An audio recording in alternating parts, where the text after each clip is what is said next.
Hey everybody, Z Garcia here. Today I'm going to be unboxing the newly released The World of SMOG Rise of Moloch. I'm very excited about this one. This is a miniatures game, but it has a really cool sort of a steampunky alternate history theme on it. There's been another World of SMOG game on Her Majesty's service. That one was very much a Euro game, gorgeous, but a Euro game, so I'm excited for this one because, I don't know, I've just kind of been digging on this style of game lately. So let's crack this open here. So much of the plastic has to go. Alright, reveal your secrets to me. There we go. Ooh, that's a great presentation. Nice campaign book there. Then we got the rule book itself. Let's take a quick look through that. Yeah.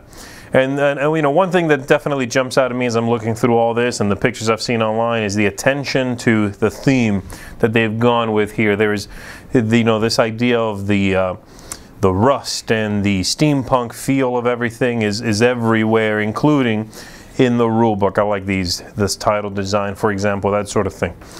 So very nice. Okay, then we've got in here, we've got the boards. Let me see if I can crack this open efficiently and show you some of that. Let's take a peek. All right, so we've got our round track here. And on the other side, it is the, whenever you do an upgrade phase, you know, you take breaks sort of in the campaign and do some upgrading. But this is the side you're mainly going to be using while you are playing. This is a programming game a little bit. With one person, it's an all versus one, with one person being the nemesis. They'll be playing cards here. The rest of the players playing cards up here, and they alternate in the way they trigger. So it's a little bit of a programming action going on. Then we've got a little board right here, okay. And then we've got that one for the baddie, I believe, if I'm not mistaken. And then the rest of this is boards. You know, just punch out boards. Let's just punch one out here to see how this is looking. This is punching out pretty well. Yeah, looks good, looks good. And there's quite a bit of that, as you can see there. And these are all double-sided, by the way. What is that monstrosity? Creepy! Some weird animal there.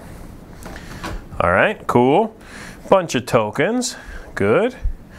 Bunch of more tokens. Fire tokens, gear tokens. It cannot be a steampunk game unless there's a whole lot of gears. There has to be a bunch of gears. Alright, we've got here some boards that are going to make up the map itself. I'm not going to crack these open yet because, I mean, it's pretty standard stuff. Again, this is really creepy. There's like weird dolls there, I think. I love it. All right, what do we got in here? Standees for something. Then we've got our character boards right here with a little backstory as to the character. Drago here being the, I believe it's a werewolf, that character. So we've got that, very cool. Then we've got our dice. And this is an unusual color for these dice, but I have to say I like it. And these are engraved. Yeah, they are. I like that look quite a bit.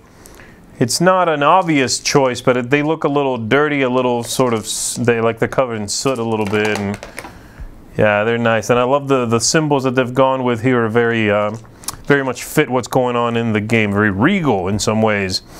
Then we've got here some other cards. These look like a deck of the baddies. I would crack this open, but this is going to take a while. So we've got that deck of baddies there, shambling zombies. This looks like some more cards, simply cheat sheets to help you with the activation, nemesis activation, just a guide to help you out. And then we've got a bunch of other smaller cards here, as you can see there, that are different, you know, different. Ooh, look at that. They are different cards, different items, different events, things like that. But enough of that. Let's see what's in here. This is what most people who get into this kind of game are probably focusing on. I myself am somewhere in between. I love a good miniature. I find them to be very attractive, very thematic, but I've never painted a miniature in my whole life, and I don't even mind that my games are not painted of this kind of game, you know?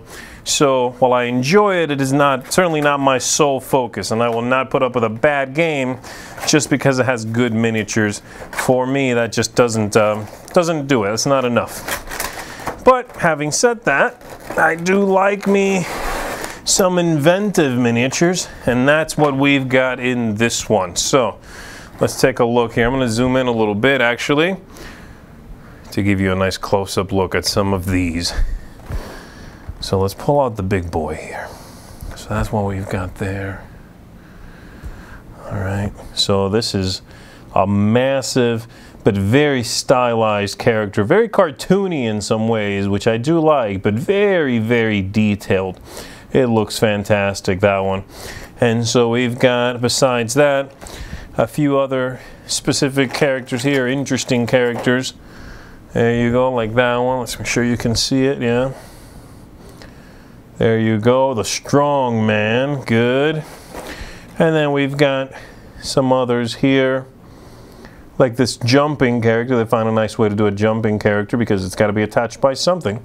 But that cape serves a nice purpose with that. And so while these are all the baddies, and there are some creepy clowns in here.